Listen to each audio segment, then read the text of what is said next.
The Mount Edgecumbe volcanic field, which includes Mount Edgecumbe, sits just outside Sitka, Alaska. And it was previously considered dormant, hadn't really been doing anything. And then a few years ago, it started inflating and we started to see a lot of seismic activity. My name is Claire Pulio. I'm a PhD student here at the University of Alaska Fairbanks at the Geophysical Institute and in the Geosciences Department. So my part in trying to learn more about Mount Edgecumbe is working on trying to reconstruct what we call the plumbing system, the magma plumbing system below Mount Edgecumbe and this volcanic field. I'm doing that in two different ways. One way is through experimental petrology, which is what I'm working on here in the experimental petrology lab.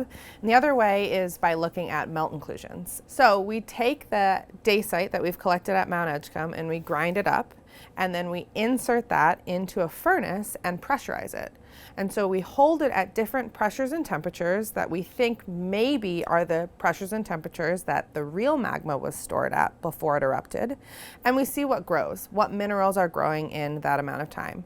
And we do this at a number of different combinations of pressures and temperatures until we grow this magma that matches our eruptive material. That can tell us a number of different things. One of the main things that can tell us when we look at pressure, it can tell us about the depth at which this magma was stored. And that's really key because when we're monitoring volcanoes, especially volcanoes like Mount Edgecumbe, we're looking at how Mount Edgecumbe is inflating. We're looking at where the seismicity is located below Mount Edgecumbe and that larger volcanic field. It's very cool to make magma. It's very exciting.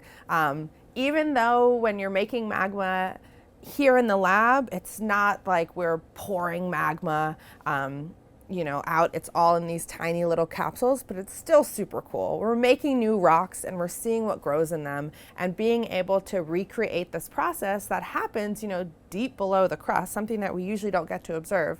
Being able to recreate that and actually observe, how these rocks form, how these different minerals within your rocks form, and what affects that, being able to actually see that is very cool.